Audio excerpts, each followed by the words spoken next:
Ladies and gentlemen, big Harry News.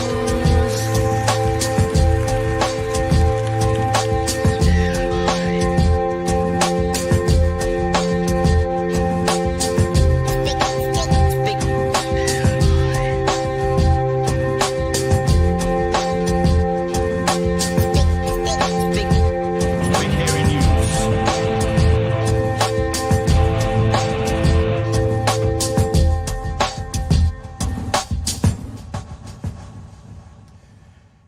Hey, kia ora koutou te whānau. Welcome back to another episode of Big Harry News. Kia ora, Chewy. How are you, love? I'm good. I have noodle arms. You're looking very 1990s Nirvana flannel tonight. Is that the look you're going for? Oh, I'm down for that. No, No, this yeah, this yeah. is my punk rock museum flannel shirt, Yeah. and I love it. It's lovely, warm, and soft. Nice. A bit like you, Chewy. Warm and soft. Yeah, And lovely. yeah. Game recognizes Hey. game.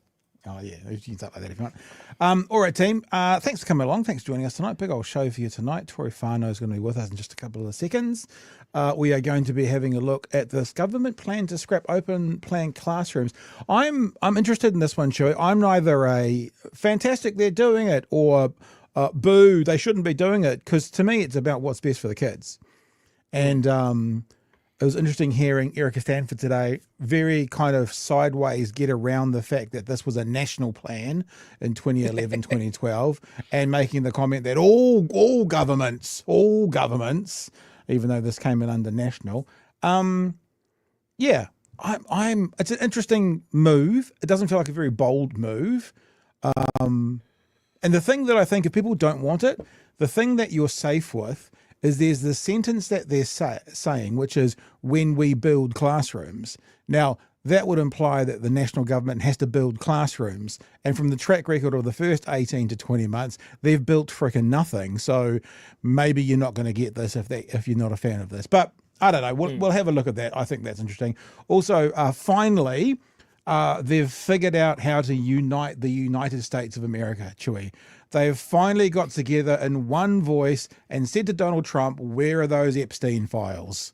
So the whole of America has been united behind, I don't know too much about this Epstein guy. Did he do anything bad?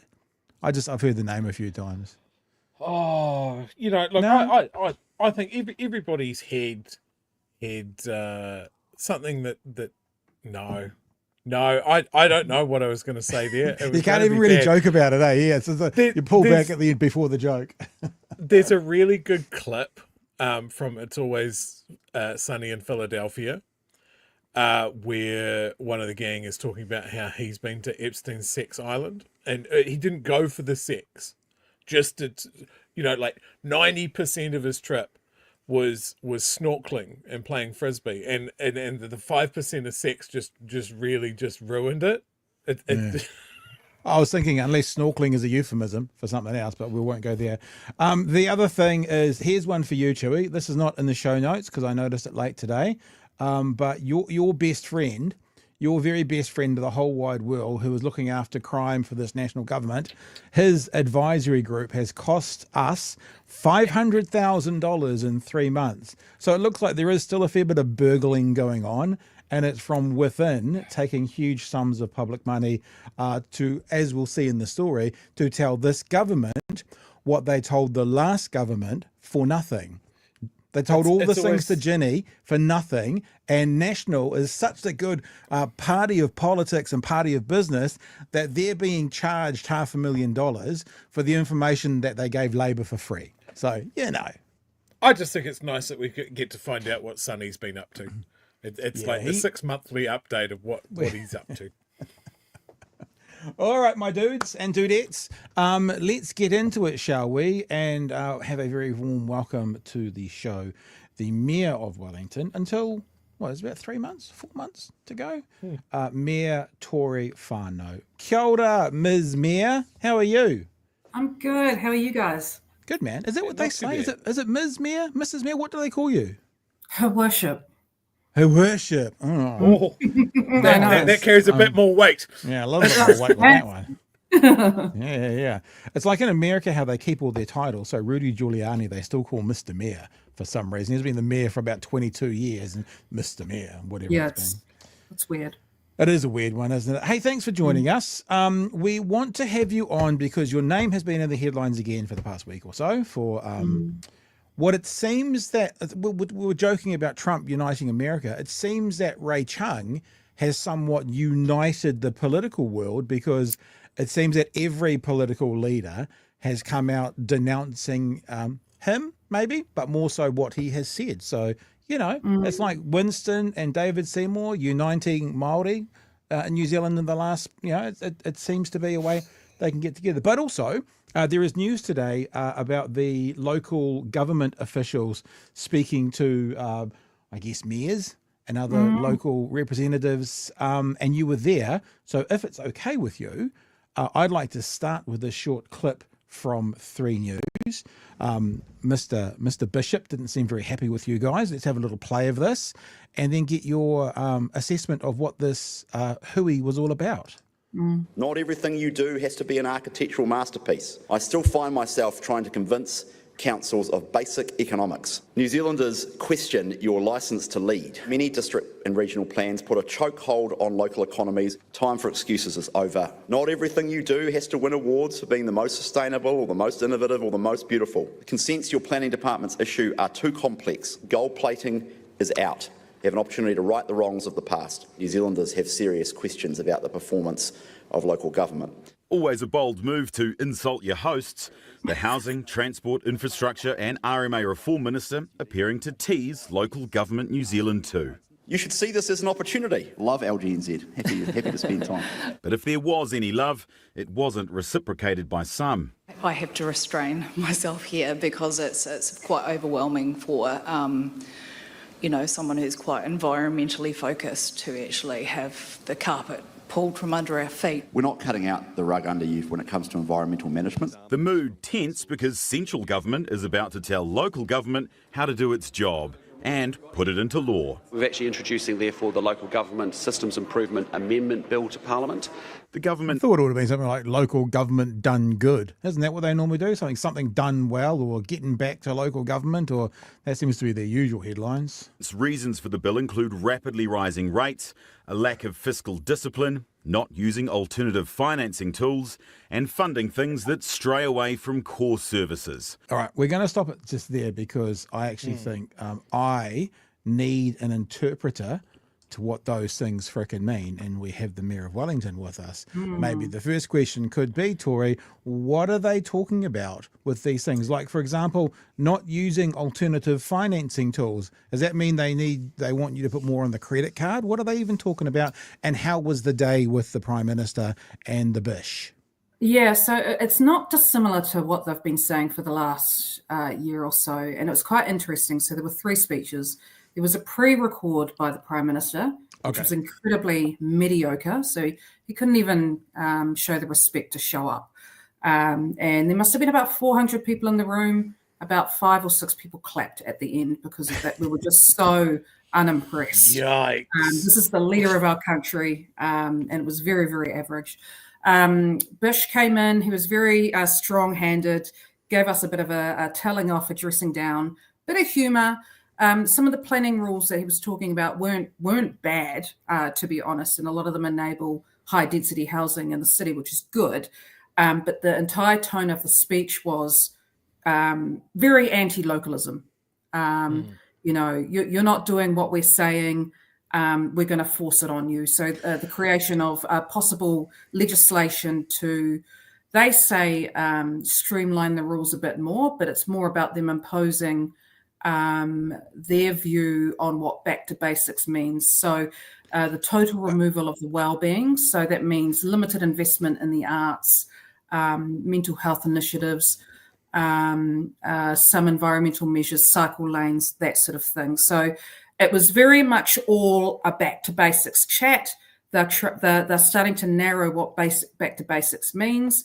We had the local government minister then finish off with his speech. It was a lot nicer. He repackaged basically the same speech, but in a very nice way. So it was like we had the three of the same speech, but said very differently. but not very empowering for local government, I would say. I don't get it though as well, because if you're saying, you didn't use these words, but they're being pretty anti-localizing local government, yet then on the other hand, they've done everything they can to not allow 3 kinds of water to become centralised. So they want it localised. What about the tertiary institutions? They've done a lot of work to make sure that they don't get centralised. They want them localised. And you're saying when it comes to actually legislation, they're giving off an air of not wanting that localised. What's going on? It seems a bit hypocritical, maybe? Well, and we had a couple of mayors there going, what does this actually mean? A lot of waffling around with their answers. But I kind of also felt like, now, again, Bush, I agree with his rules around removing heritage protections and enabling more housing, not on social housing, that sort of stuff. But it just feels like what this government doing is constantly deflecting from the failure of their policies. So you'll see in the paper today, the Prime Minister yet again has cracked down on Wellington City for low economic activity, even though there have been massive job losses as a result of the public service cuts. But he deflects to Wellington Council, and it's like, we've done what you've said. We've invested the highest amount ever in water infrastructure. We're going to meet all the deadlines. We're trying to upkeep our above ground infrastructure. We're trying to build more homes. Yet you still seem to. It just feels like that sort of behaviour of a bully, Things aren't going their way within the coalition. They've got the 2 worst coalition partners who keep going off and doing whatever they want. And in response, instead of pulling their coalition partners into line, they have a crack at local government. And it's just getting exhausting. They're trying to it's like hit the dog that they can get their hands on. And it was, we had a really good breakfast this morning with Tracy Martin, and she obviously went through a lot working for New Zealand First. She's a fantastic minister. And she had a reflection saying, and she said up front, this government doesn't respect local government. You're too, stop being nice to the government because they're just going to keep ordering you around. And that is absolutely correct. So it is a very unequal partnership at the moment. Okay. Let's just have a look at the last part of the story, because we just get the final words from the PM, but also I think Chloe or Marta might have a bit of a word about this local government issues as well. Let's have a listen. We don't want to see $2.5 million toilets that do light shows. We don't want to see cycle lanes that actually aren't in the wrong part of town. But it's not going down well.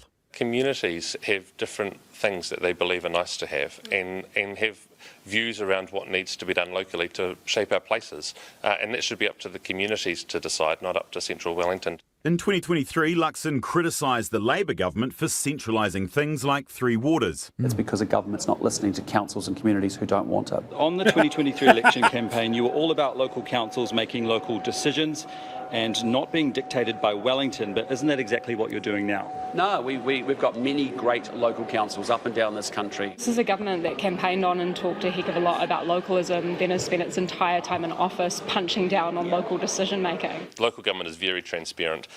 Central government, on the other hand, runs cabinet meetings where they're closed. We don't see the papers that are there. A governance power struggle in need of a refreshment break. Doors always open, always happy to have a conversation and a cup of tea and talk about all sorts of different things. And possibly a lie down after a day of Minister Bish not beating around the bush. I just personally, Lloyd, you need to get away from those endings. Like something in Lloyd's just spirit that wants to do a pun or a connection in those endings. So there you go. I don't know if you'd seen those comments from the Prime Minister. I find it ironic as well that we look at places like Napier and we go, one of the things that's amazing about Napier is their Art Deco culture. Yes, of building something of the era and still keeping it till today. If they had had this national government when the earthquake went through Napier, it would be, I don't know what it would be now, the worst square. It would be Dunedin Hospital, the worst square, ugliest thing you've ever seen. Yes. I think the national government would have invented brutalism in the 30s. Yeah. Yes. Yeah. And so you look at that though and you kind of go, well, putting an extra dollar here or there. I sometimes look at buildings and I go, they've spent such a lot of money in just making that curve when it could have been straight, but there's something about it that makes it look amazing. And this government's like, nothing, what we always say to you, you're not allowed to have nice things. You know, Chloe said the opposite, we want to have nice things. So sorry, you go, Tory. No, sorry. Characters actually, and characters for me is not the same as heritage, but character is important. So I was just walking down a couple of laneways in Christchurch, and some of their laneways, they look incredible. And you could argue that, according to this government, some of those upgrades are nice to haves because they relate to art, they relate to the city's character. But what frustrates me the most is that, cities, Wellington City, Christchurch, we were elected to deliver certain decisions. I was pro-cycleways and pro-transport, blah, blah, blah.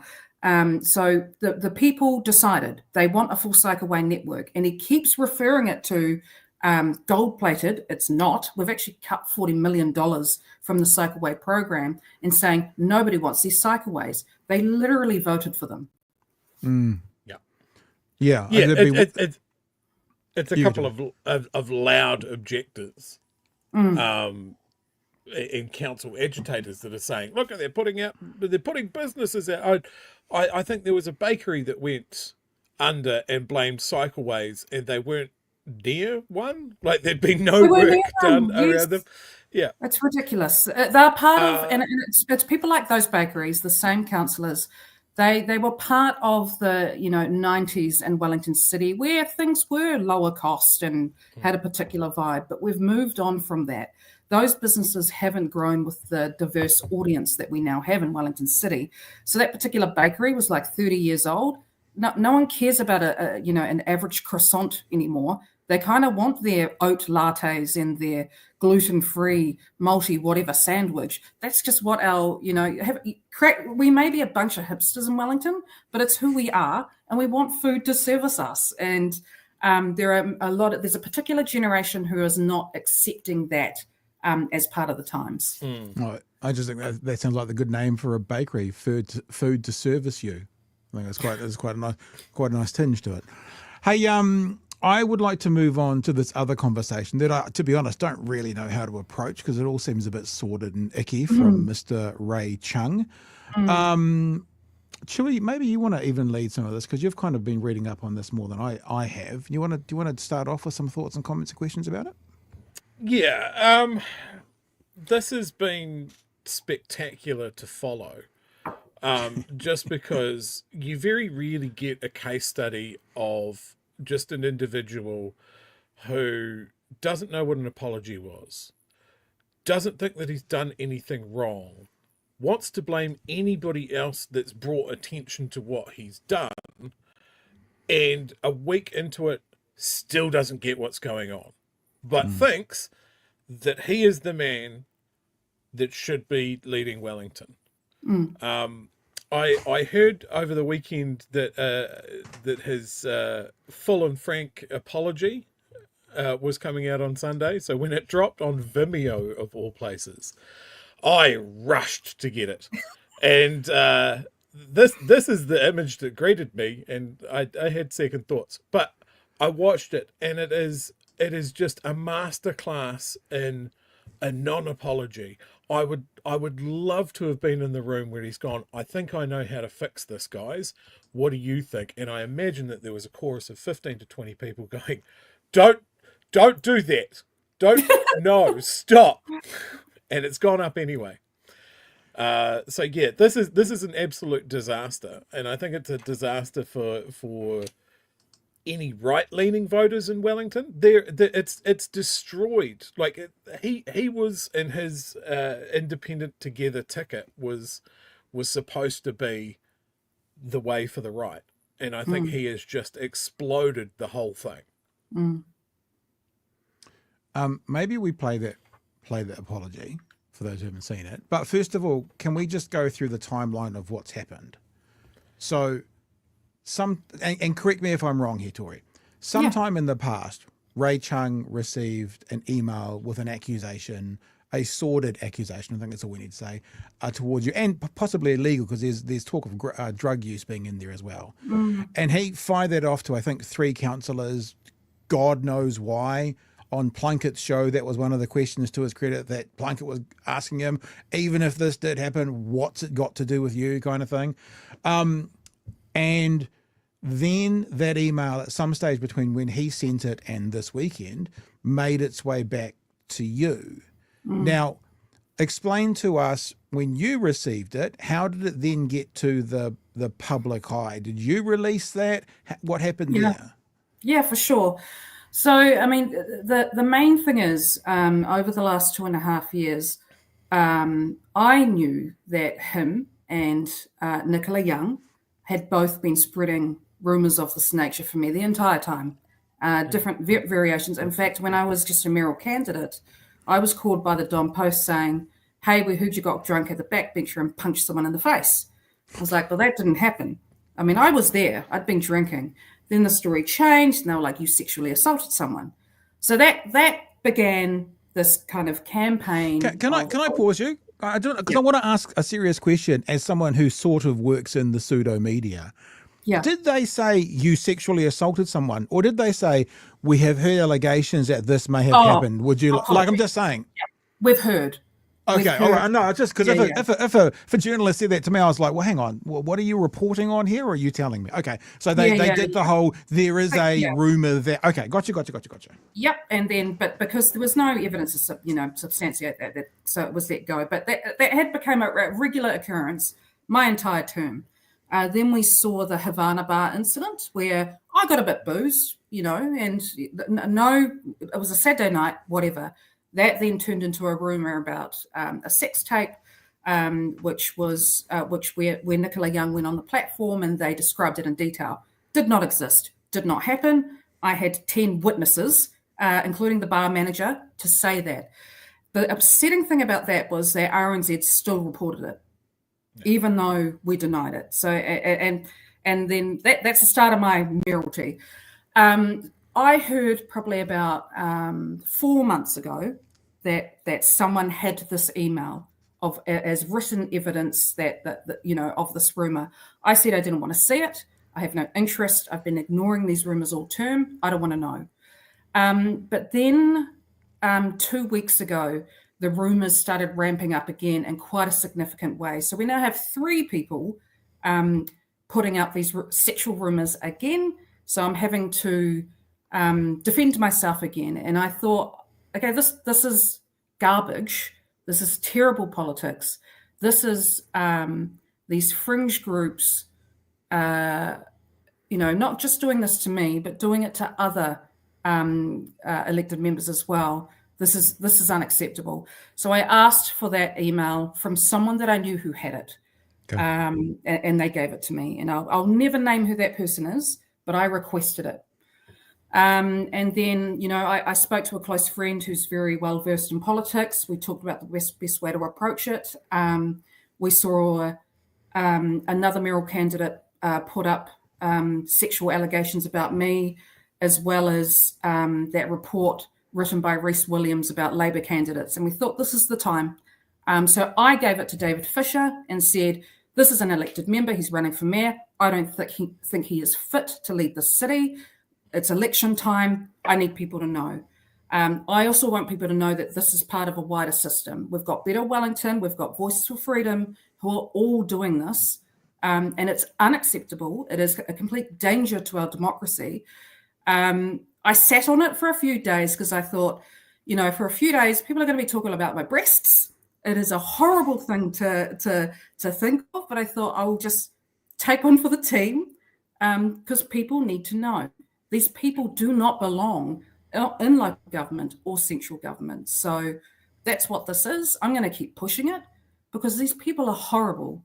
I've even spoken to people in the National Party who are just like, wow, thank you. And I'm like, well, pick a better candidate. If he were to lead the city, it would be completely dangerous. And I just could not let that happen.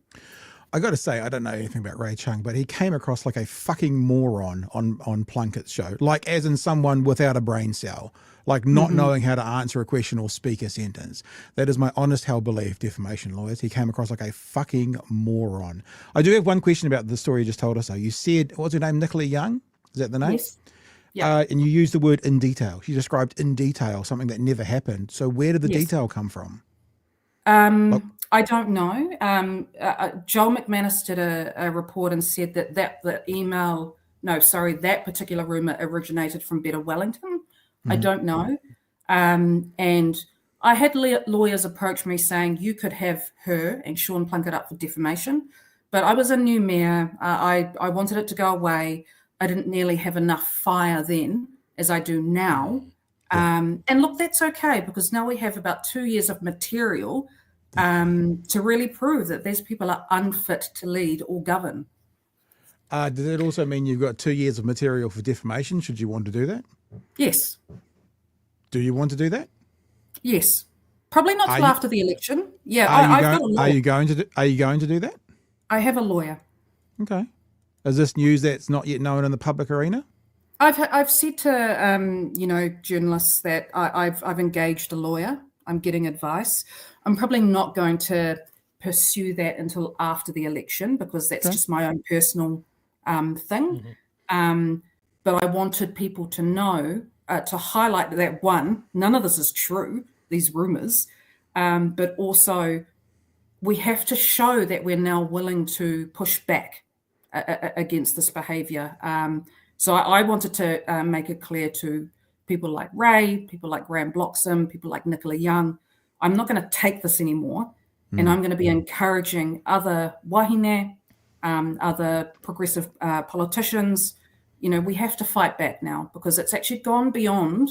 A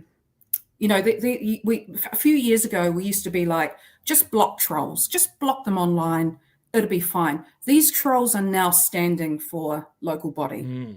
Blocking them is no longer an option. We actually have to take them to court. It's a tragedy, but hence the email passing on. And I am delighted it is going the way that it is. Okay. Well, Ray Chung came out straight after it saying that this is all political and this is an attack politically. That was his first reaction. But yeah, true. But by the end of the weekend, he offered this apology, which we've got to play if we want to. But Chewy, before we do that, you want to pick up on anything Tory's just said? I just want to make a little point of clarification. You mentioned the backbencher allegations that something happened to the backbencher. You've also mentioned Better Wellington. I'm right in thinking that the owner of the backbencher is involved with Better Wellington? Yes, he is. He's the campaign manager for Independent Together. It is. It is all connected. Wow. Yeah. Wow. Yeah, it is a big, like, I actually had no idea. I knew it was all connected. I didn't realize it was this connected.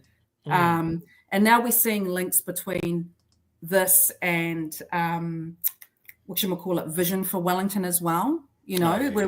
Kerry Prendergast is in Vision for Wellington. Her husband was a member of Better Wellington. So it's just kind of like, it's all a bit sus. Yeah. If you hear, and I think it was Ruth Richardson when we first heard this, HOE, what is it? Cap rates? Cap rates or zero cap rates? That's the line. Capping rates at zero or something. That's the line. If you hear that line, that's the Ruth Richardson ACT influence, Atlas tie-in. That's going to go through all of the candidates throughout the whole country. We should do a little billboard of all the people. BHN Whanau can do this, of who say that or have that in their plan, and we can draw up a big spreadsheet of them all to show everyone who are the people who are connected together. Listening to Mr. Seymour say in the last couple of days as well, starting to say you should vote for your ACT local candidate, then shouldn't you? So that's interesting that there's politicking coming from the Deputy Prime Minister's office for local body politics as well. Part of me goes, I don't know if I really want to give this Ray Chung any second of airtime so as to not play it. But Chewy, I haven't seen the apology. Chewy, you've seen it. What do you think? Play it, not play it? Play it. Please play it. Okay. Please play it. And So you, this is so we're, just to set the scene. Oh, it's like, mwah. You're a 72-year-old man Is he 72? whose neighbour has apparently told his neighbour's walked up to you while you're walking your dog or whatever and said, "Hey mate, guess what my son's been up to?"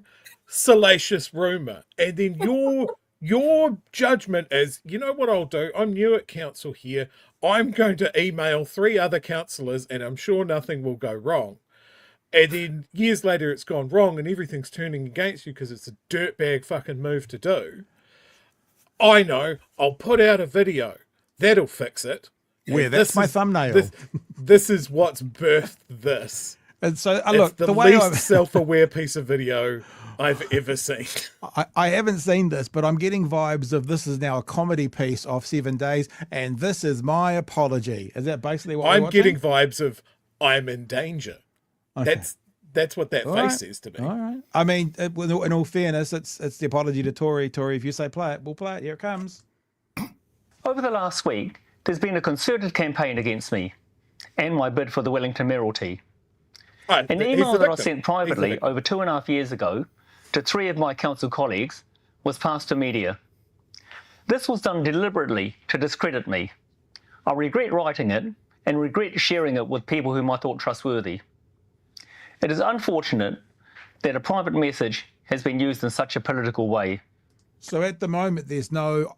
He said he regrets writing it, but at the moment, there's no.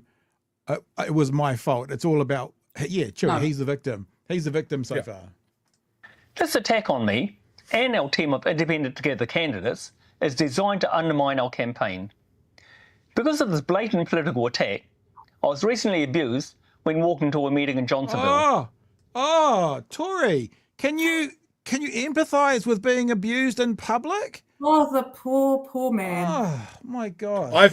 Personally, I've also been verbally abused in Johnsonville before, but I think that was unrelated. I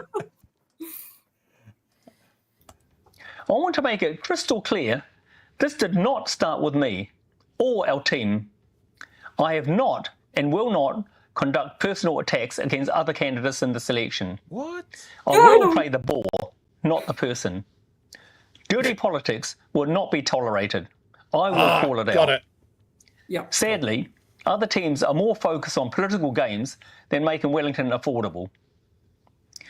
The political parties are determined to keep control of the city and spending ratepayers' money. Our goal is to have truly independent candidates with a wide range of skills and experience running the council. We've been running a positive, informative campaign, and that's reflected by the people coming to our roadshow events. Interestingly enough, no mainstream media has attended any of them. Fuck, I wonder why. Our pillars are about reducing the rates burden, getting the council back to basics, and ending party politics around the council table. This is our focus, not the smear campaigns that are consuming the media attention. Hey, I'm still waiting for the apology. This is the apology. We've only got 14 seconds left, and I'm still waiting for the apology. I'm sure it's coming, and it'll be heartfelt. All right, here it comes. I want to thank all the people who have sent me messages of support over the last few days. Mum, Dad. These mean a lot to me and our team. I look forward to seeing you on the campaign trail as we build the momentum to take back our city.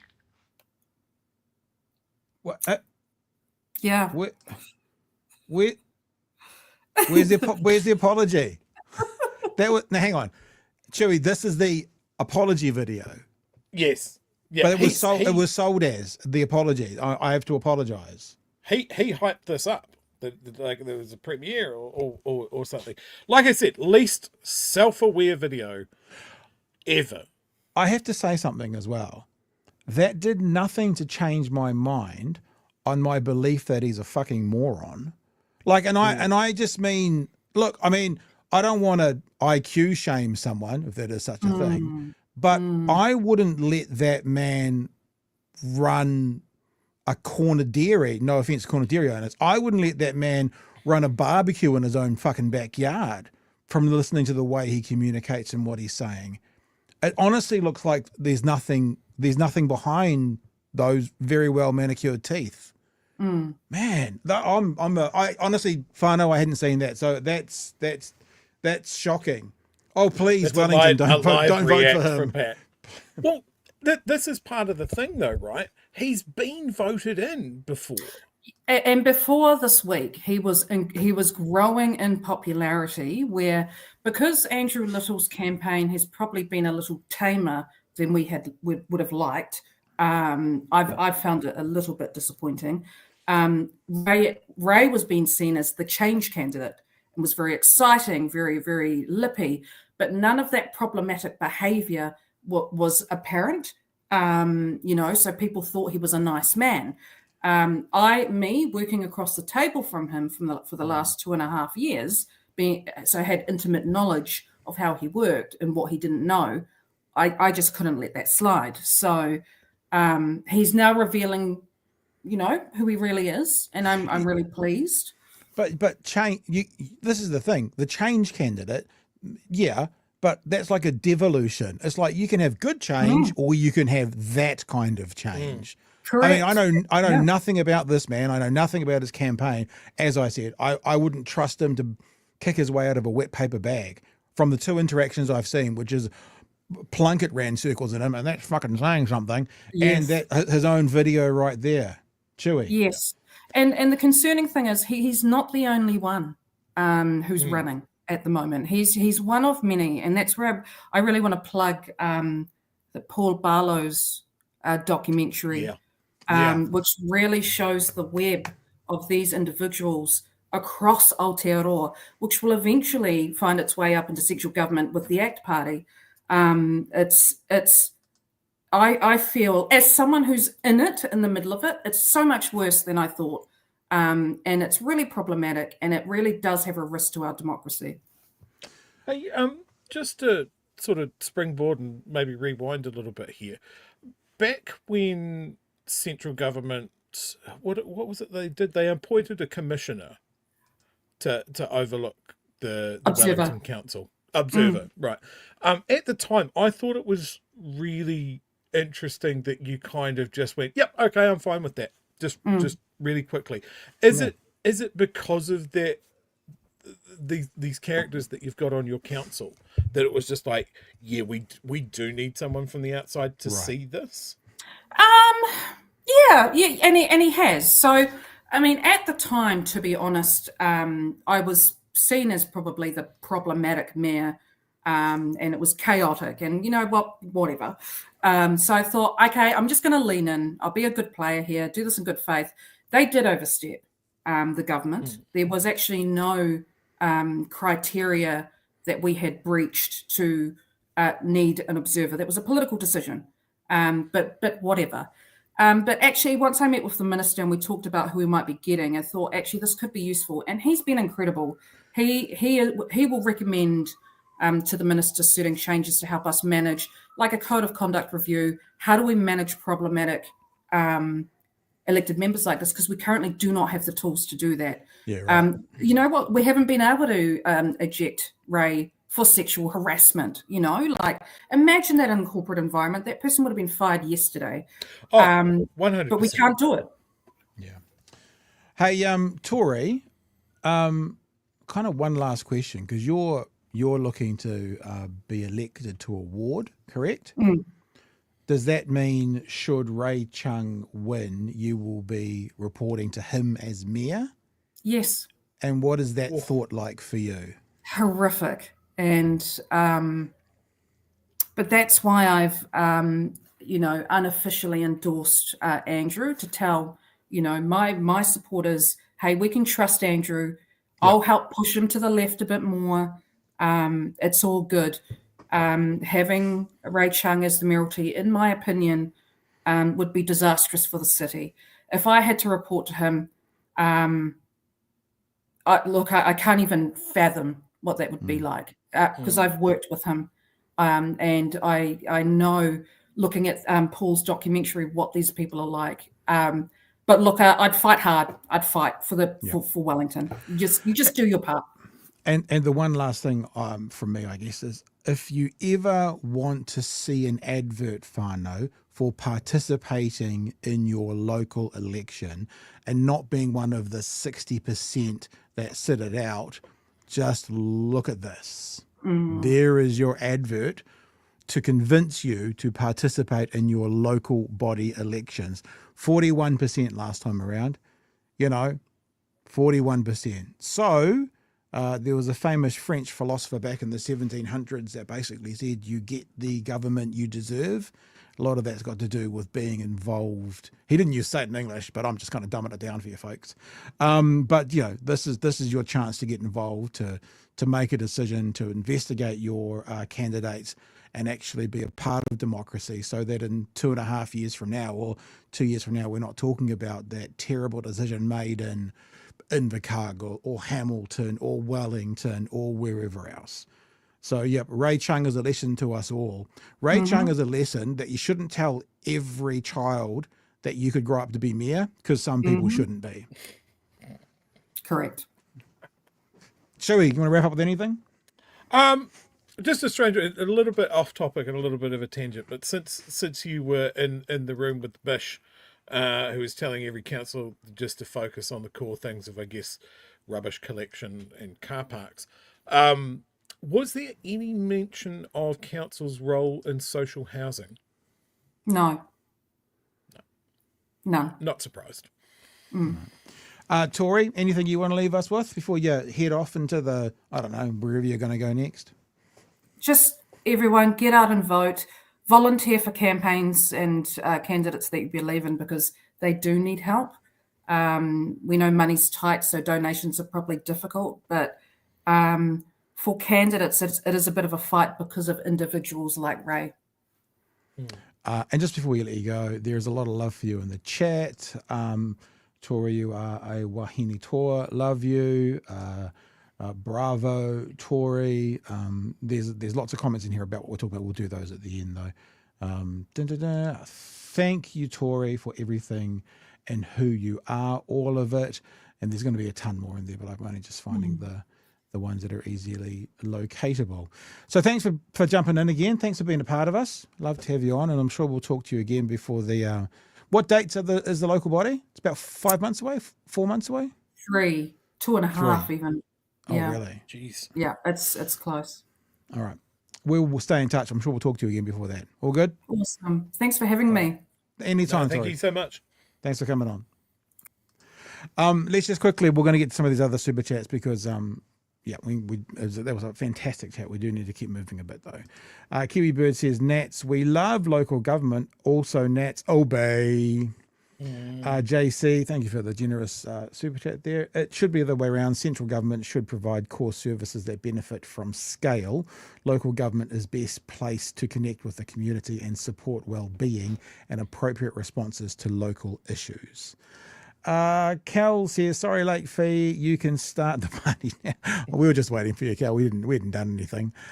Peter says, big risk for the Nats. If they get too involved in local government, they can be blamed for everything. That pothole on your street, Bishop's fault. We're already there, aren't we? Speaking of artisan food in Wellington, David says, I love my gluten-free multi-whatever sandwich. Oh, great. Kiwi says, what happened to Tory shows the double standards society has for female politicians. It's yucky. It's not okay to spread baseless rumours. Sorry, there's one here from Robbie. Sorry, Robbie, I missed this. This is a direct to Tory as well. Kia kaha, Tory, I'm always in awe of your strength and of character and willingness to take these challenges head on. Apologies, I didn't get that directly to her. Kiwi says, Ray, bro, just apologise, Tory already. Did you not hear it? Tory. Did you not hear it clear as day in that video? That was, honestly, man, that was... Kaimatara says, down with the Ray triarchy, onwards to Vic, Tory. I see what you did there. King of the puns. Kiwi says, Alex Baker is also running for mayor. Good guy. Howie says, great interview and discussion. Big H-N for the win. I just, very quickly before we move on, I just want to highlight some of the work that the spin-off has been doing covering this and the multitude of issues in Wellington and Wellington's interaction with central government. So if you haven't checked those out, they're really good. from one of those articles, I found this. Now, one of Wellington's major problems that they've been trying to get on top of is their failing or very troubled water system. And here you have a visual representation of why. So you have had decades of underinvestment and cuts to their water infrastructure. It starts to trend up around Foster, but it was turbocharged during Tory Whanau's turn at the wheel. Now, I wonder if that is part of what's made her a target for certain aspects, is because she was being effective. Despite all of this bullshit going around, her council has done what it needed to do, which was absolutely invest in their water infrastructure. And one of the other spin-off articles that came out recently about it put a dollar value on like the cycle lanes, the gold-plated cycle lanes. Gold-plated. And I'm paraphrasing because I don't have the article in front of me here, but it was something like 73 cents out of each person's rates for the cycle lanes. Right. So when you're talking about that sort of thing, and this goes for national level taxes and that sort of thing, they'll highlight programs that they know have some pushback. People don't see the point of that. I don't ride a bike. Why do we have cycle lanes? The cafe that I like that's nowhere near a cycle lane said it's their fault that they're going out of, it's costing the council too much money. The council's probably spending money on stuff that you can't see. So therefore, you have to highlight something that people don't see a value in. Cycle lanes is popular. The arts is popular for that sort of thing. You know, why can't the council just do more car parks? Like, you don't get that breakdown of what percentage is going on to rates. If people see that it's like 73 cents out of their rates bill that goes towards cycle lanes, would that be such a whipping boy? It's always the way, though, isn't it? It's like they'll use a percentile to hide big numbers, or they'll use a dollar figure. Like they'll say it's $100 million. It sounds like a lot of money to us, but if that's like 0.01% of the overall GDP or whatever it is, it's not such a big deal. Or they'll do it the other way around to hide things.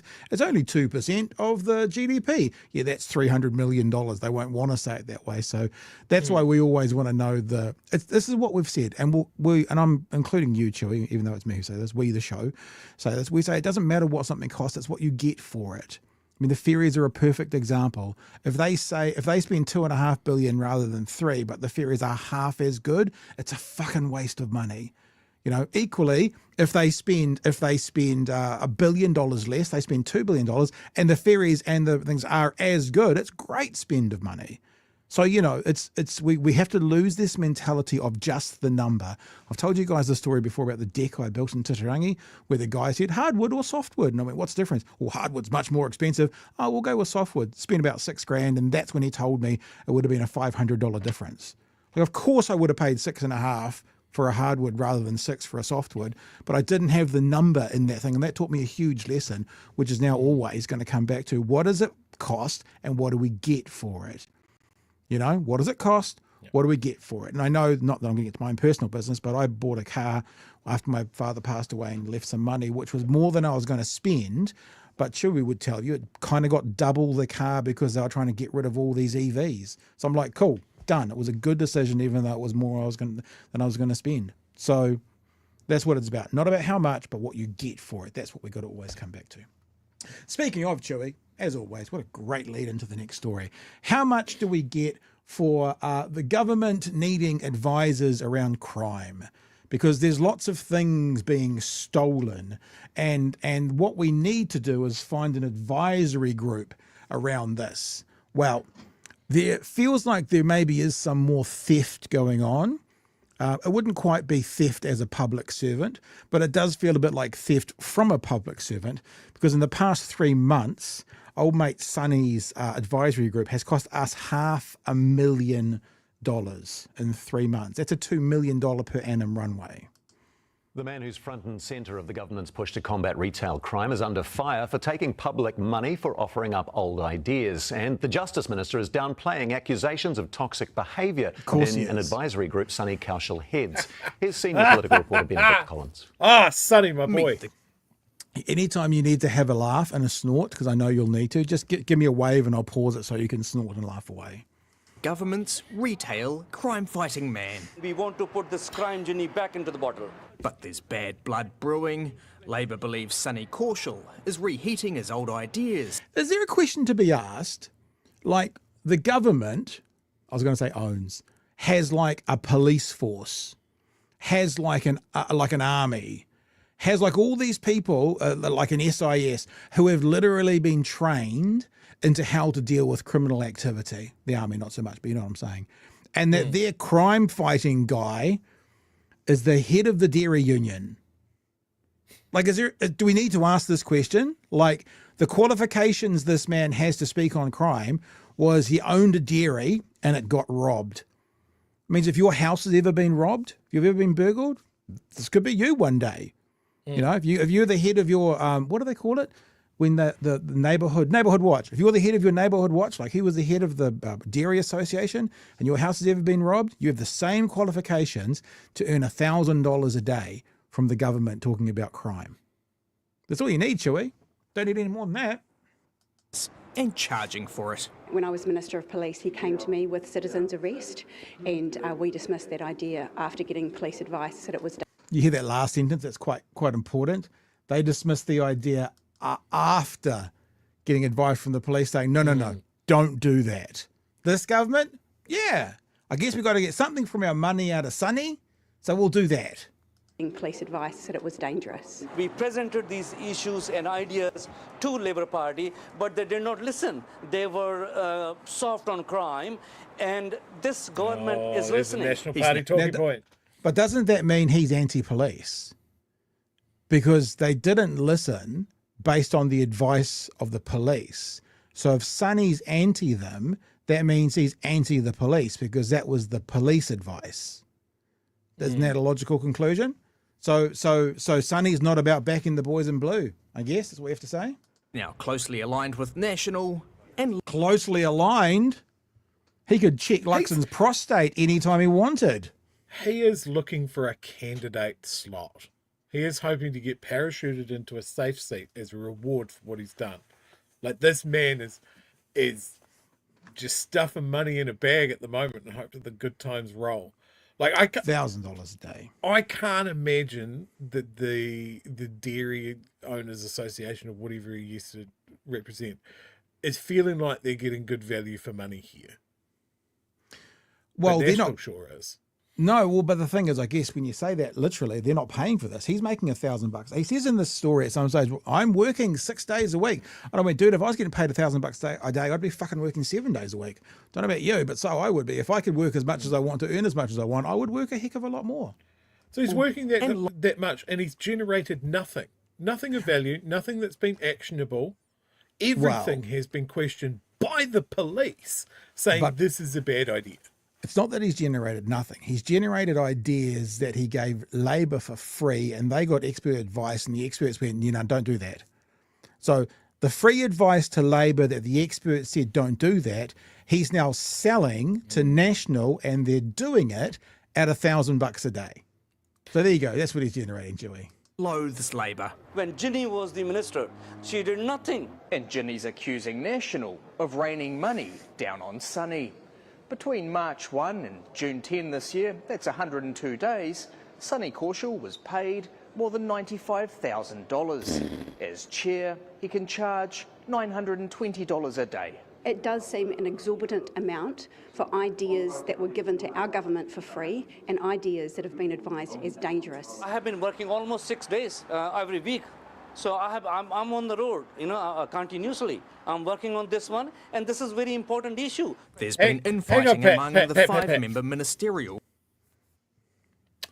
I have been working almost 6 days a week.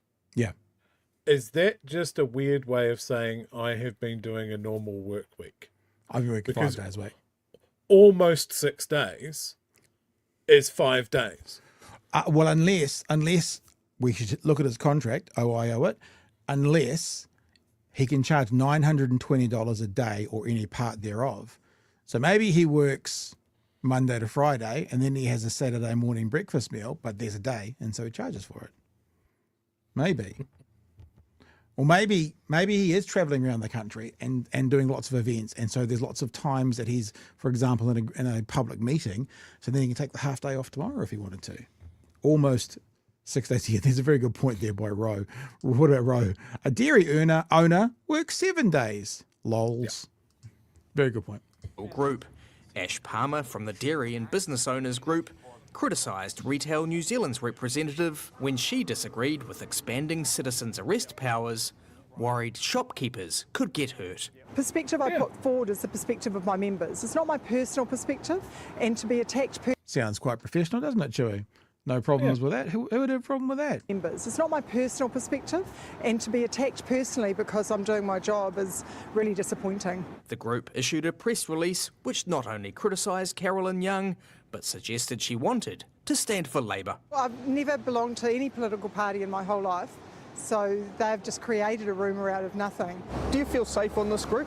It would be a lie to say that it's not uncomfortable. Ash Palmer told One News the pair have interacted several times since then, and she hasn't made any mention of it. This ministerial group, has it turned a bit toxic? Don't think so, no. I think Carolyn Young is safe remaining on this group? Of course, yes. Big bucks and controversy swirling around the government's crime-fighting team. There you go, Chew. That was just, no, Sonny's your best mate, your favourite topic of conversation. But look, I mean, to be honest, the story headline is Retail Crime Advisory Group costs $500,000 in 3 months. They didn't cover that off in the story. There we go. Answering a parliamentary question from Labour's police spokesperson, Ginny Anderson, Justice Minister Paul Goldsmith said the Ministerial Advisory Group, MAG, for victims of retail crime had spent $507,468.71 from March 1st to June 10th. So even though it wasn't featured in the story, that's how much they have spent, $500,000 in 3 months, $2 million run rate, to get information given to this government that shouldn't be done for $1,000 a day that he offered to Labor for free. So because Labor didn't take him up on his offer of citizens-initiated citizens' arrests, he now hates them, and he is so far up Luxon's ass, Luxon doesn't need to go to the doctor for a prostate exam. Sonny can just tell him any times he wants. This is your soundboard warning, Pat. Get ready. Yep. Does this not come under what Luxon said about the taxpayers' money, getting good value for money? You've got that. See, look, I tried to warn you and everything. I know, I didn't click until you're halfway through. Hang on, just dance or do a TikTok or something, just while we're doing stuff. Yeah, it is. Don't screen cap this, family. Don't screen cap. And look, we just talked about what do you get for your money, and when it comes down to it, see, $2 million is not a lot of money for a government budget, but what are you getting for it? Like nothing. Nothing. You're getting bad advice that you're then acting on. Hell, Chewy, just by chance, I've got an idea about what you just said. We want a government that cares about how every single dollar So is spent. good. Because every single dollar the government spends is ultimately a dollar from your pocket. Into Sonny's pocket. Seamless. Arvid From says, my pocket to Sonny's pocket. Sonny GPT, but like hallucinating all the time. I think also the accusation towards that woman of like, is there any truth in the rumour that standing for Labour? Every accusation from the right wing is an admission. Yeah, as you said, just looking for a seat. set the clock. Let's see when Sonny gets his nomination to a safe national seat. Yeah. With yeah. I wouldn't want to bet the farm that it's that far away.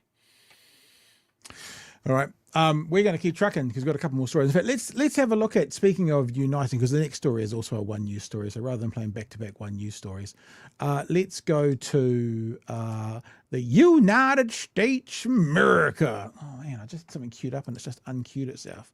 It's a really interesting time in America at the moment, and I'm going to bring together a whole bunch of clips here so you can have a good look as to what's going on with Donald Trump at the moment, because he has absolutely united America. What you're finding at the moment around this Epstein stuff is actually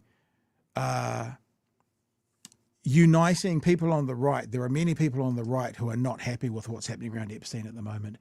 This is at a Turning Point USA conference over the weekend. Laura Ingraham, I think her name is, she's a Fox News host. She asked the audience to show their appreciation or not towards Epstein's, the situation with Epstein and Trump at the moment. And this is what the conservative young people did to her.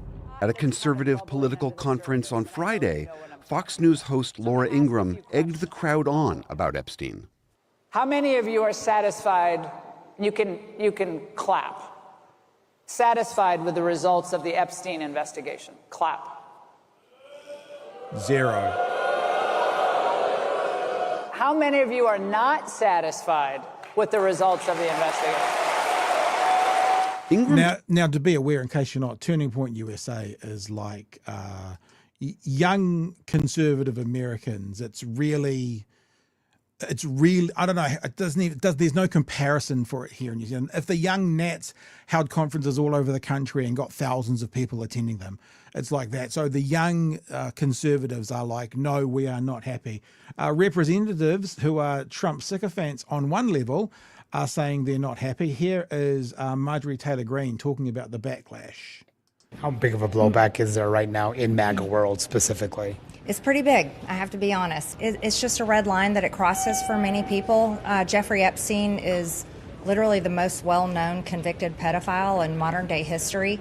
This is something that's been talked about by many people serving in the administration, myself and many others on the right and the left, of there needing to be transparency of the rich and powerful elites that were in his circle while he was just one of the worst serial abusers of young women. It has been a very serious situation for the administration, and many people are speaking out online. You've seen it. You saw it at Turning Point Student Action Summit this weekend.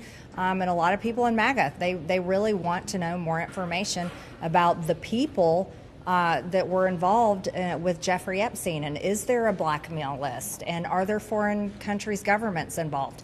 And there's nothing wrong with people continuing to ask that.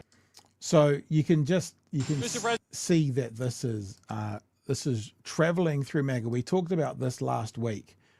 This is one of the more interesting things I'm going to show you if you haven't seen it. We talked about this last week, and it seemed that this Jeffrey Epstein thing was hanging on to Trump like nothing else really had. Now, we've got to keep our expectations low. It doesn't mean it will continue to hang on, because what's happening now is all of those same people, especially within government, all of those Republicans on the right who have been saying for the last 5 years, we got to get the Epstein files, we got to get the Epstein files. Well, a Democratic congressman, I think it was, in a select committee, called to vote the release of the Epstein files. And guess what the Republicans did? Have a look. I'm going to play this all the way through. It's 3 or 4 minutes, but it's well worth seeing. We'll get the introduction from Brian Tyler Cohen, though. For years, we've been listening to Republicans demand a release of the Epstein files, the Epstein client list, and at long last, today, they finally had the opportunity to do so. Representative Ro Khanna introduced an amendment to do exactly that, and the Rules Committee finally had the opportunity to vote for it. This was the moment the Republican Party had been waiting for. After years of waiting, their moment had finally arrived. I move the committee make an order amendment number 50 to H.R. 3633, offered by Representative Khanna, which would require the Attorney General to preserve and release any records related to Jeffrey Epstein. Madam Chair, on February 21st, 2025, President Trump's own Attorney General, Pam Bondi, said on Fox News, the Epstein client list was sitting on her desk, quote, right now to review, end quote. Kash Patel, Trump's FBI director, said during his confirmation hearing that he would do everything, if confirmed, to make sure the American people knew, quote, the full weight of what happened, end quote. Patel, who now leads the FBI, said on the Benny Johnson show that the FBI was hiding the Epstein client list. Donald Trump Jr., the president's own son, tweeted out, and I quote, show us all the Epstein client list right now. Why would anyone protect those scumbags? Ask yourselves this question, and then the answer becomes very apparent, end quote. And now, forgive me, but suddenly these same people are telling us there's nothing to see here. Trump is posting that we should all just move on. Well, I want to know what the hell is in these files. And I think we all want to know why Trump is suddenly changing his tune and is so desperate to sweep this under the rug. But you know what? This also gets at his credibility. This is about trust. Republicans said, trust us, vote for us, and we will release these files. And here we are. They are backtracking. They said they aren't going to cut Medicaid, and they did. They said they wouldn't add to the deficit and debt. They exploded both. They said that they stand with law enforcement. They won't even hang a plaque honoring officers for their heroism on January 6th. They talk about law and order and can't even condemn the president for pardoning the people who violently attacked the Capitol building. So please forgive me if I don't believe a word of any of it. This isn't about gotcha politics. It's about credibility, or rather the lack of credibility on the other side, because they constantly say one thing and do something else. So I urge a yes vote on my amendment, and I yield back. The questions on the amendment. All those in favor signify by saying aye. Aye. Those opposed say no. No. In the opinion of the chair, the noes have it. The amendment's not agreed. I'm kind of shocked by that.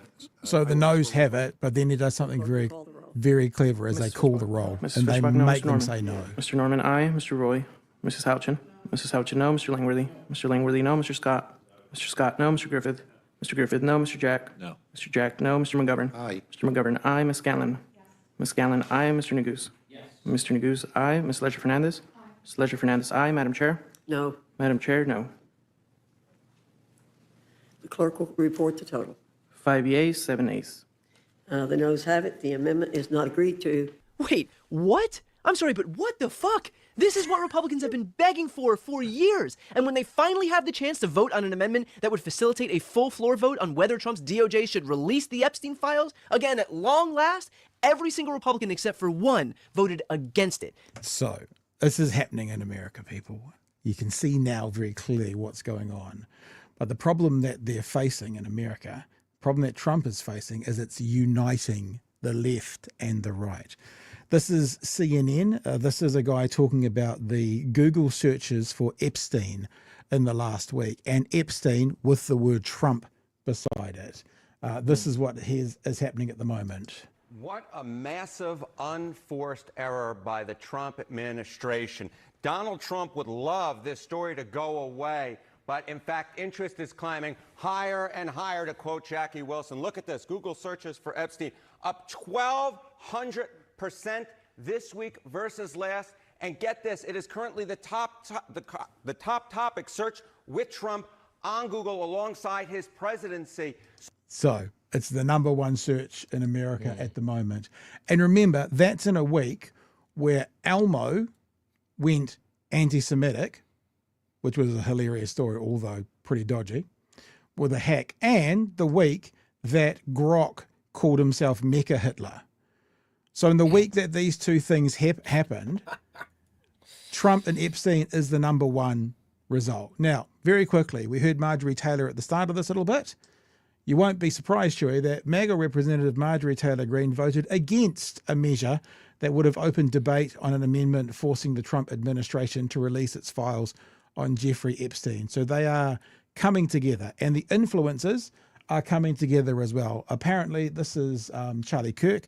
Charlie Kirk was called in the weekend by Donald Trump, and this is what he said in his first show of the week. Now, plenty was said this last weekend at our event about Epstein. Honestly, I'm done talking about Epstein for the time being. I'm going to trust my friends in the administration. I'm going to trust my friends in the government to do what needs to be done, solve it, balls in their hands. I've said plenty this last weekend. So I'm going to trust my friends in the administration. So he's gone, Charlie Kirk, from speaking about the deep state constantly to now trusting the deep state. And just so you can see, as a written sort of guideline to what is happening in America now. This is the same guy who does their magic wall, their stats guy. This is out today, looking at the Epstein files by the numbers. And as I said at the start, America is united on this. The new CNN poll that's just out, how's the controversy impacting the president's support? Yeah, I would say that the word is dissatisfied. That is how Americans feel in terms of the releases so far in the Epstein case. Take a look here, Epstein case, amount of info release. The winner here, 50% dissatisfied. Doesn't matter, 29%, not heard enough, 17%. But look at the bottom of your screen. The percentage that are satisfied is just 3%. That's 1, that's 2, that is just 3%. I feel like the count on Sesame Street. Just 3% of Americans are satisfied so far with the amount of information released. The clear winner in this particular case is 50%. Half of the public is dissatisfied, at least so far. And are you seeing a big difference between how Republicans and Democrats are viewing this? Nope. No, and that I think is kind of the interesting sort of nugget in what's going on here. You see this 50% dissatisfied, and let's break it down by party. Okay, Epstein case, amount of info released. Look at this. You get 43% of lean GOP, that's Republicans and independents who lean towards the Republican Party, who are dissatisfied. Look at this. Just 4% satisfied? My goodness gracious. When you only have 4% that is with Donald Trump on a particular issue, that is ridiculously low. I've never seen any. And then you can see on the other side, lean Democrat 3%. So Chewy, it really, honestly, they say in America to get the country together with 60% on something is unheard of. You know, they talk about if you actually do poll gun control and that kind of stuff, it's like 65%. Well, 96% of people who are lean GOP are not satisfied, and 97% who lean Democrat are not satisfied with the outcome of this thing. It really has united the country, and it's a stank that's not got off Trump yet. I don't know if you noticed in the last 24 hours, he started talking about giving missiles to Ukraine. He asked Vladimir, was it Vladimir? Might have been. Zelensky about could he hit Moscow? So we talked about the even the dead cat bounces, whatever that saying is, the swinging a dead cat. That we said that it would start to happen. He tried doing it with Rosie O'Donnell, telling the Twitterverse he'd cancel her citizenship for some reason, and she sent back a photo to him of him with Jeffrey Epstein, which was a pretty good rebuttal actually. But there's other stuff coming. I still think in the next month or so you could see the JFK files drop. You could see the Martin Luther King files drop. Anything to take it off. At the moment, this is the biggest news story in America for the public.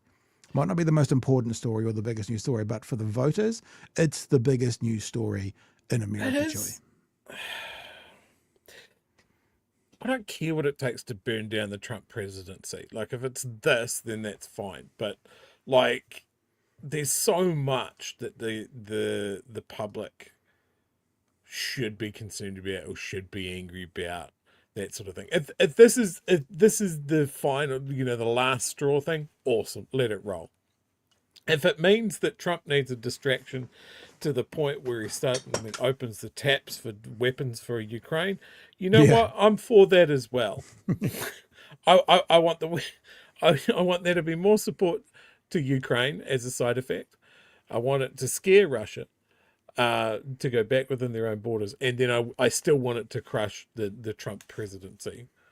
So yeah, it's a weird timeline. And look, I want the list out there as well. I don't care what side of the political spectrum, who they are, if they're notable and they were going to Jeffrey Epstein's pedophile island, let's have their names out there and the consequences be very, very clear. Yep. But yeah, to spend all of that time, like Marjorie Taylor Greene, like literally tweeting out that, they need to release the list, and they're voting against it, is just, it's peak American politics there. Yeah, you're right. Peak American politics. Well said, because it's exactly what it is. Every political group is hypocritical. We even point out today about the localized, centralized government flipped by this government, and then 3 News asked the same question. But you can see hypocrisy everywhere. But in America, it's like everything's bigger in America, and their hypocrisy is like gold standard when it comes to their political hypocrisy. It's just unbelievable. Like at least our Prime Minister has the respect of his voters to wait 18 months. But Marjorie Taylor Greene says on one day they have to be out, and 2 days later she votes against having them out. I mean, that's just gold standard. But here's my thought, right? And this is coming out of a couple of things that are happening in US politics. So obviously the Mamdani effect as well in London. In London? New York. No, he's not in London. He's in New York. It's the other one. And then this for the Republicans and for MAGA, for Trump. Where's the Democrats making hay? They don't feature in these stories at all. They don't know what to do with Mamdani because he's too radical. He's too to the left. They don't know whether to support him or burn him down. So they're paralyzed with that. And here they have the Republicans and MAGA completely shitting and pissing themselves to death. And the Democrats aren't doing anything about that either. Well, it's because Where the the fuck Democrats are are still, well, they're still hated. This is the thing. It's like, remember when Clinton was running against Trump, it was by the polls, the two most unlike, the two most hated presidential nominees. Donald Trump is currently the worst performing president in America. The second worst performing was Donald Trump. And because a bit like here, I guess, and what happened through COVID, the world population is still holding to account the governments that went through COVID with them, be that right or wrong. And the American Democratic Party is feckless. They've got leaders who literally say things when Trump does something like, we're going to write a strong letter. Like, that's a response. Mamdani's come in and gone, this is the way of the future. And he's right, because you know who should have been going up against Trump in 2016? It should have been Bernie.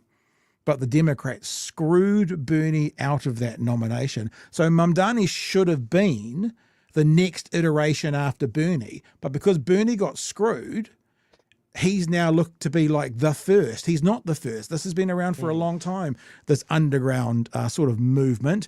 And I think possibly what you've got at the moment is people are looking at Trump, and maybe there are people who said they voted for Obama and they voted for Trump. And I think you might see people who would vote for Trump and vote for Mamdani, because what it is, it's that way out of the box candidate. We don't think that Mamdani is way out of the box, right? We don't think at all.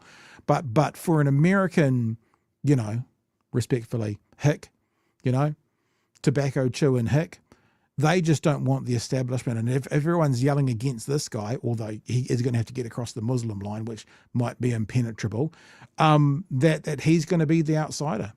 And there might be a movement from the disenfranchised went to Trump that might be the disenfranchised that goes across to Mamdani. Maybe. But in saying all of that, the Muslim line for some of those voters is a pretty big line, and a line they've never had to cross before.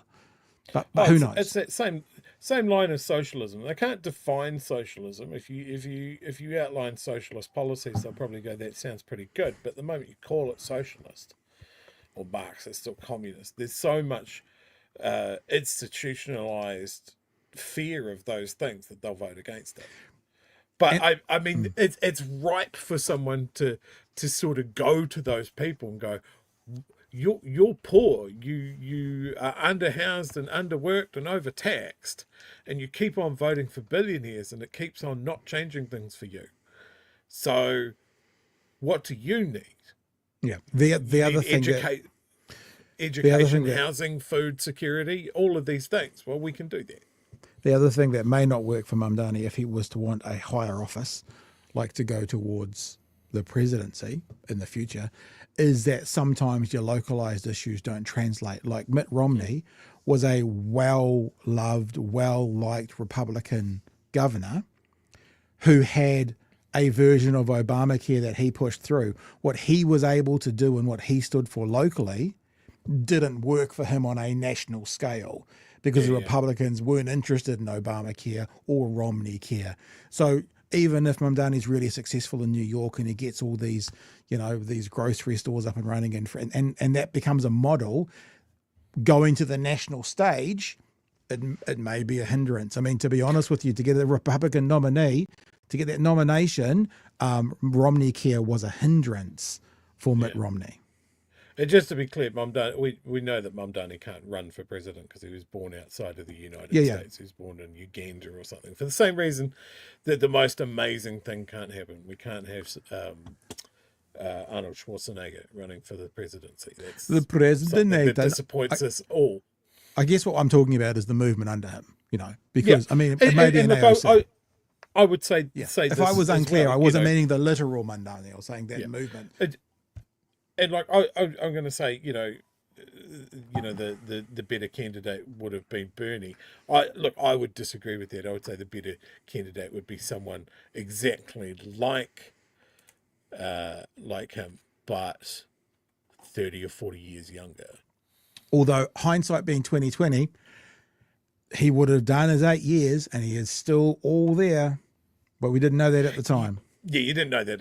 And look, No. that's my general feeling of like there is a top age for politics, for realistic, effective politics. And I think, I mean, you look at that chairperson from that committee, looked like a 107. desiccated skeleton. Yeah. And I've seen her feature in a clip as well where someone walks up to her in the halls of the Senate or Congress or wherever it was and just goes, hey, look, here's some photos of my friend's kids. They're starving in Gaza. What do you say to that? And you just see her freak out. Yeah. I think they've all got their hurdles, eh? AOC at the minute, there is the and obviously we think Chloe is probably one of the best, if not the best, politicians in New Zealand. So we don't have a problem with the idea of females running things. But in America, you do have that female thing. You do have that socialist or democratic socialist thing, and to be honest, you do have that Latino thing as well. So there are a lot of things working against AOC that shouldn't be an issue, that might be an issue for higher office. I hope not. That would be an incredible, maybe in 4 or 8 years. I'm not how sure old she is now, but you have to be 42, I think. I don't think she's 42.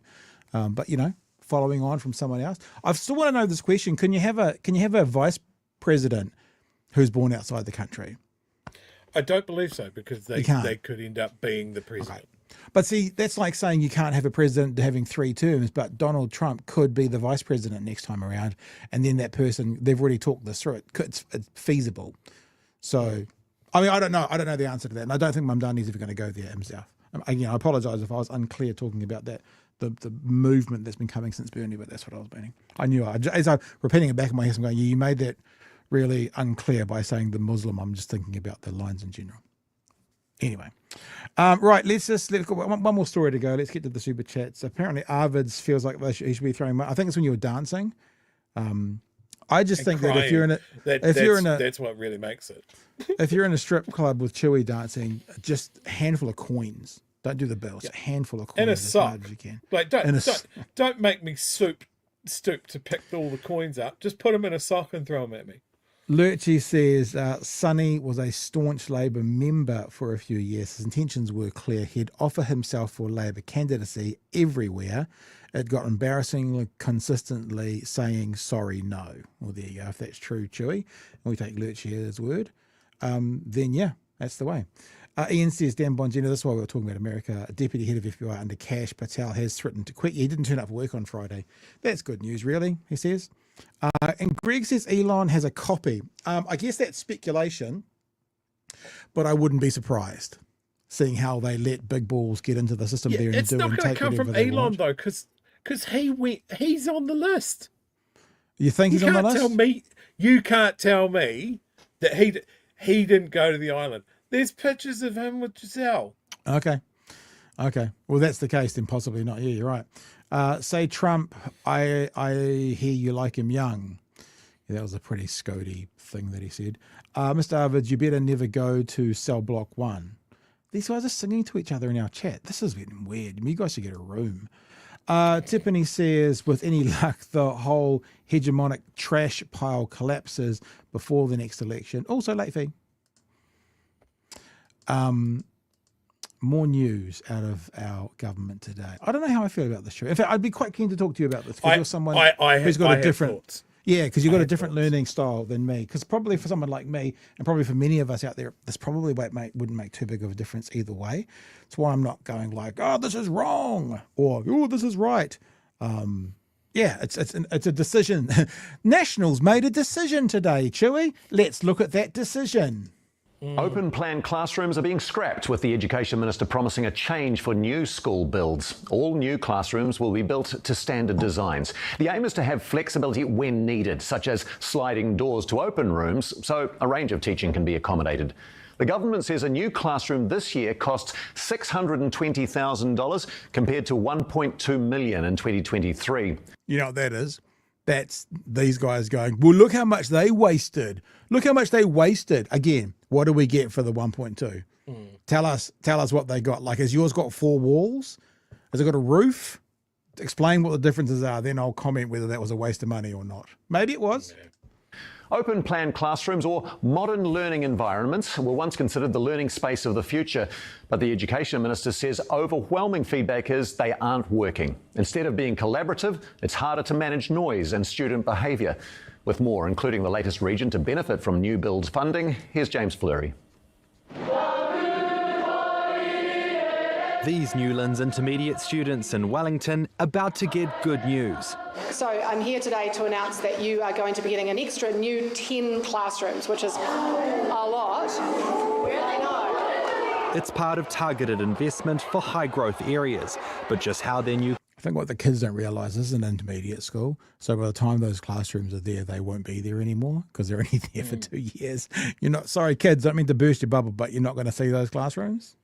Classrooms will look were a key part of the announcement. This government is calling time on open plan classrooms. Admitting the barnyard-style spaces National first pushed for in 2011 have created challenges. So multiple governments over multiple years we've been flip-flopping. Did you get that? Did you get that slight detail? Don't blame National. Yeah, I know this was National's idea, but don't blame National. I mean, like Labor in 2016 could have changed everything. Labor could have changed everything. They had nothing to worry about for their 6 years. They could have changed it. They didn't. Multiple governments. Around without any evidence, but the evidence is quite clear that these classrooms are not optimal. Rangiora High School. I want to offer one thing, and like I said, I'm not too strongly one way or the other on this, but they do say overwhelming feedback and they do say evidence is clear, but I don't think at any stage they tell us what that is. I would like to know what that is. I would like to see is it the feedback from parents?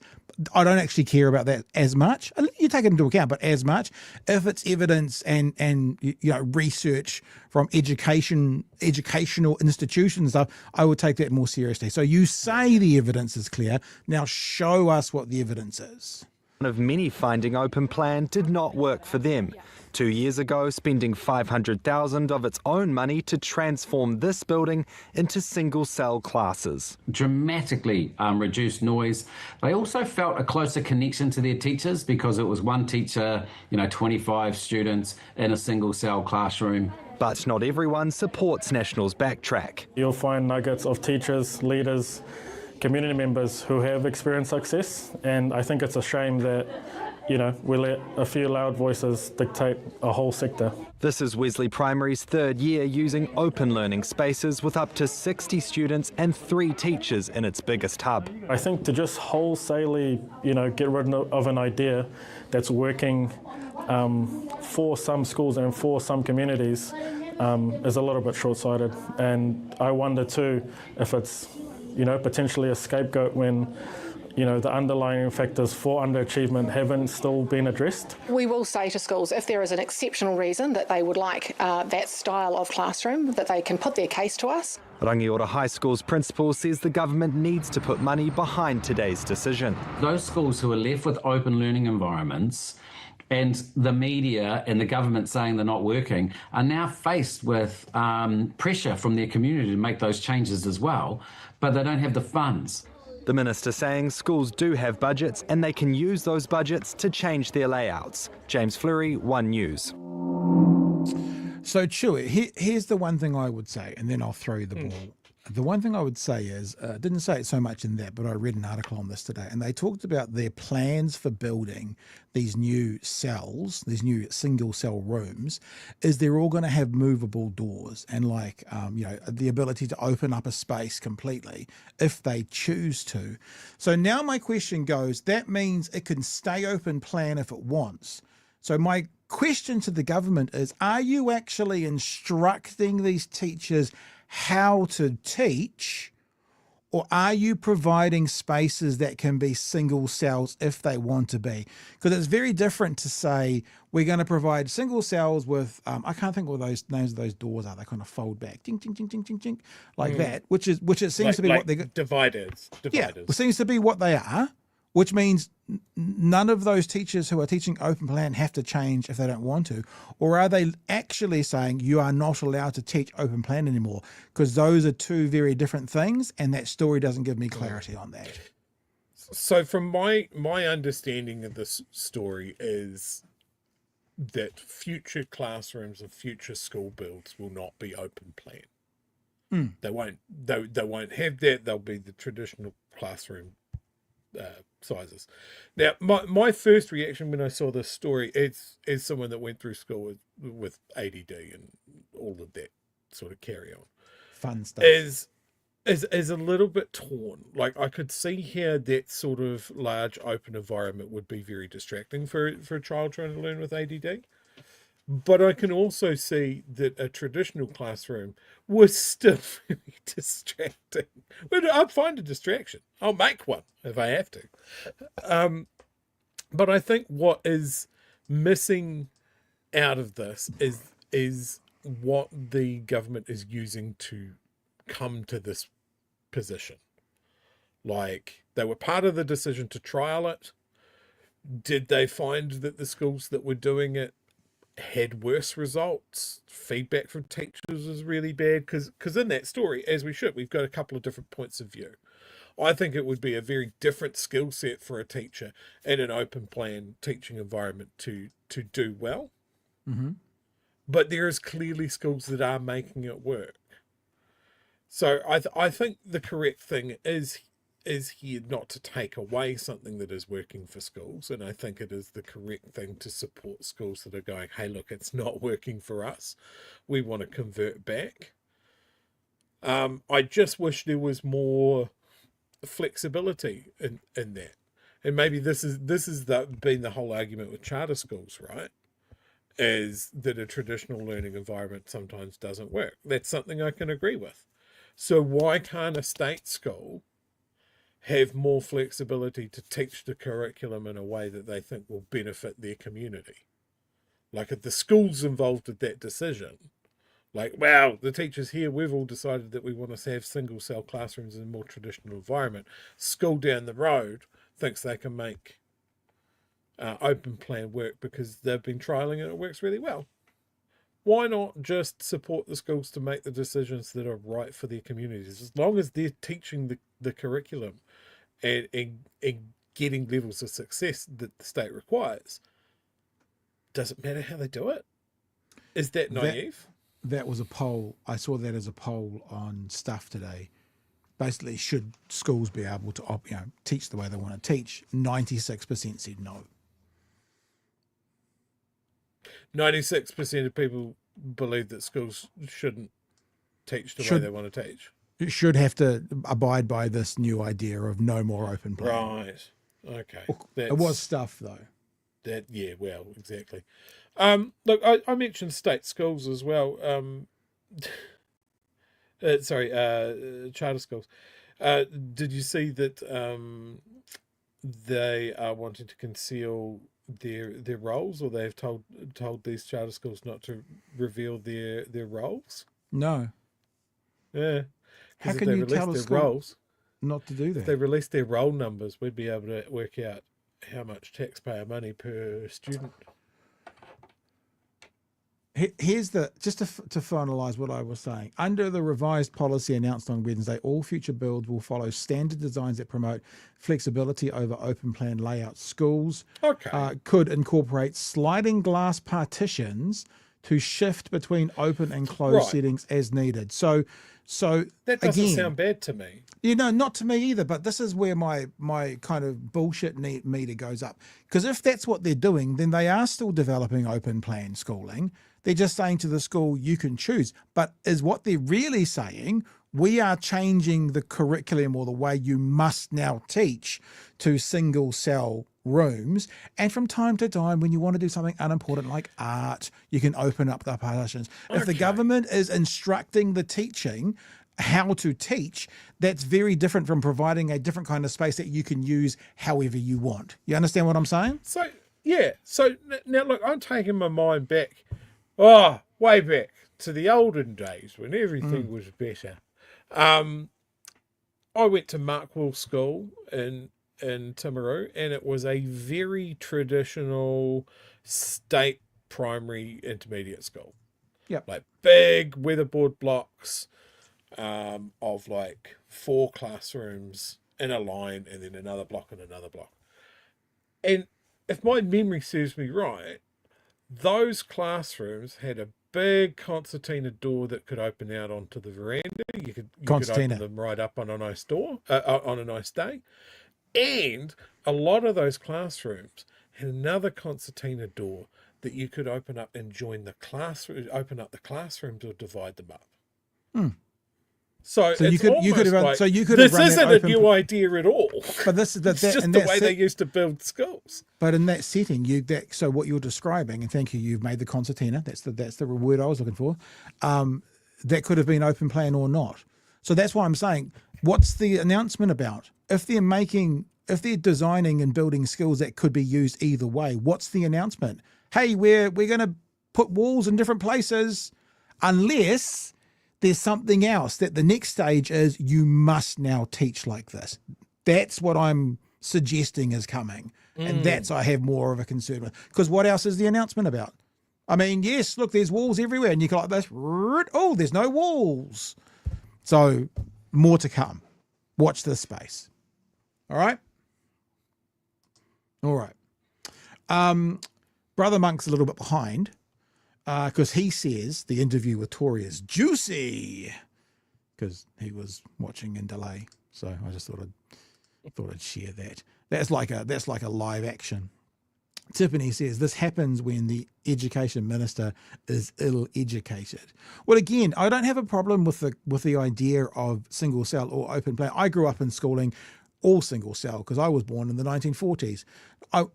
Catholic schools, Catholic boarding schools, secondary school, it was all single cell. So I never experienced open plan. I don't have a problem with it either. I want to know what's best. And so when the minister says all the evidence is clear, okay, show us the evidence. And if it's all clear for single cells, why are you putting glass sliding doors in? Because that could be used as an open plan. There's just something that doesn't quite make sense here.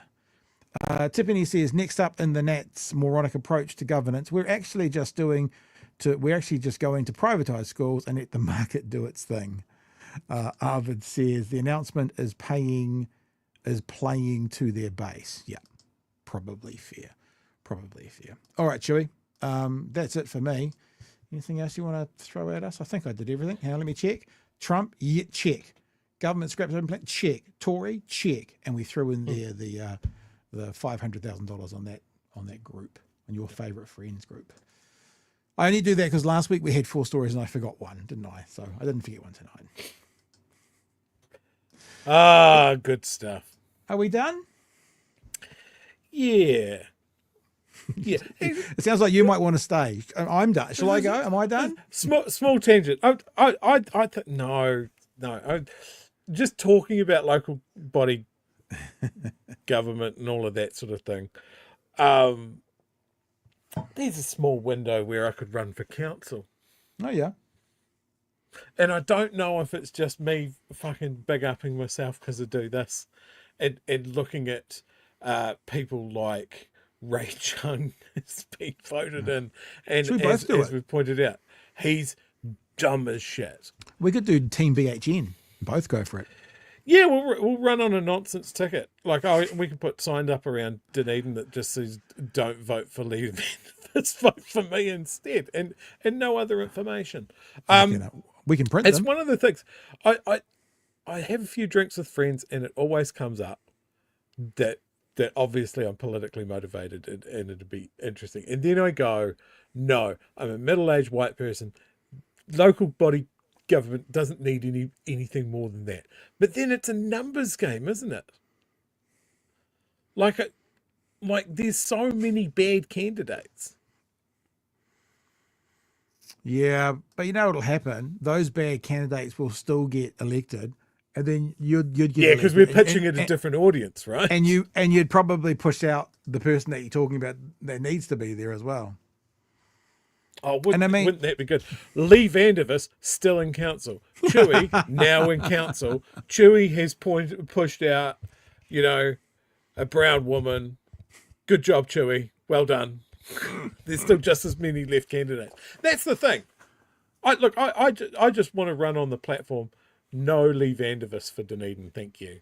We've had enough. You've run for mayor 8 times. Learn. Have the you lesson. seen the movie Brewster's Millions? It's from the 1980s.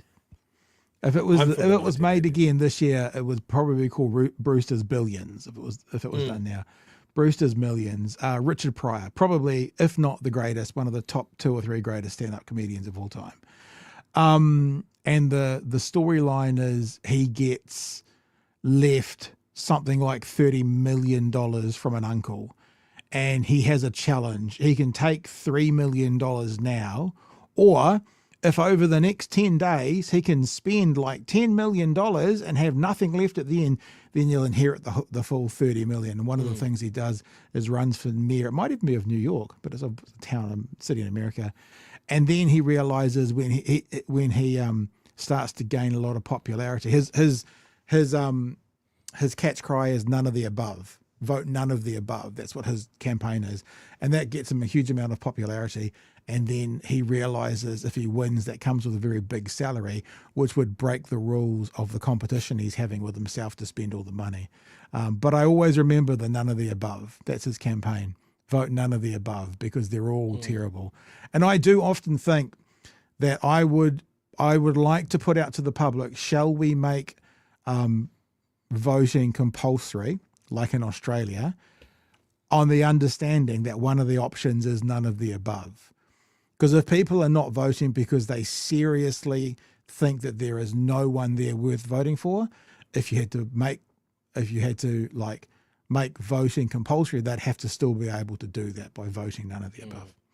Anyway, watch it this weekend, Brewster's Millions. It'll look old and it'll look dated. There'll probably be some terribly horrific jokes in there. And the money, you'll be like, what?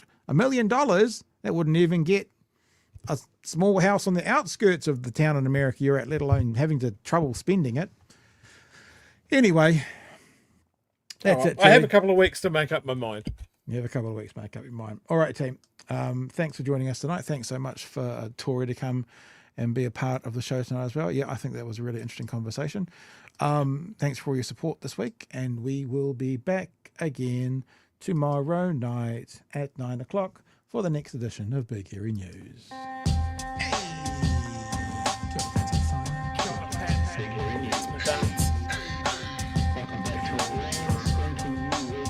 Help us settle a debate, whether it be thoughtful or funny, even if we're all creatures of hate. It's a fine line that we're walking together. For better, push aside the temptation to berate. Let's take a note of the corners we stand in. As many points as the hairs on my chinny chin chin. When the news that we're watching is hairy, knowing all the things that we need to be wary of. Like the rich have the hand out for rewards, while the many have to work out what they can afford. And the rest of us ain't paying attention, or maybe have questions we're too worried to mention. Other media is still dwelling on trivial facts, vetting bees from the rice and the mice from the rats, and picking and choosing a warpath to run, and linking ourselves with the hill to die on. It's gotta come down to a welcoming vibe, with an A and a self and a higher in mind. All have a lean either this way or that, and will be analyzed by what you impact. With the evil in the world trying to mess with your head, and you're sitting on the couch, you're thinking chivalry's dead. Each night, 2 nights, they're gonna sing you to bed. It's Big Hairy News. It just came in at the end of the show. There are a couple of chats. There's good reasons for saying people to stand for council, guys. The ones who are running. It's from AKA Decat and Tiffany. Lee is such a dick. Exhibit A, Dunedin New, uncut. There you go. All right, Jerry, nothing else from me, sir. Anything you want to leave off with? No, that's all for me. We'll see you tomorrow night. Thanks for being with us, team. Catch you tomorrow night, 9 p.m. for another edition of Big Hairy News. Hooroo! Cheers, man.